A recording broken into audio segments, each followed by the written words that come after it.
की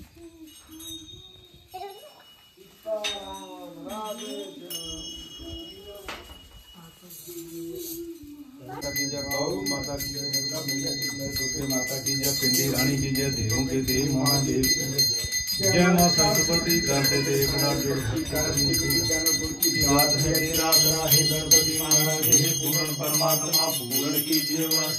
जय हनुमान ज्ञान गुण सागर जय कपीस तिनः को जागर रामदूत अतुलित पौत्र वंशधम बाबा पैरो त्वड़ी सदाई जय। ओम जय अम्बे गौरी ओ मैया जय जमादारी तुमको नित्य दिन जावत मैया जी को नित्य दिन जावत आरे ब्रह्मा जीव हरि ओम जय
ही जय।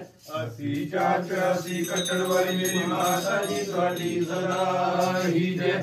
भगतां दे अंग संग रहन वाली मेरी माता जी तुहाडी सदा ही जय। दाती के दरबार में सभी खड़े हाथ जोड़, देने वाली एक है मांगत लाख करोड़। आज भी तेरा आसरा कल भी तेरी लोड़, घड़ी घड़ी तेरा आसरा घड़ी घड़ी तेरी लोड़। ना कुछ किया ना कर सका ना कुछ करने जोग, जो कुछ किया सो आप किया आप ही करने जो। हे मेरी माई सच्चियां जोतां वाली माता जी तुहाडी सदा ही जय। दुर्गा माता जी तुहाडी सदा ही जय। पिंडी रानी जी तुहाडी सदा ही जय। हर हर महादेव अपने अपने गुरु महाराज की जय। जय श्री राम। जय श्री राम।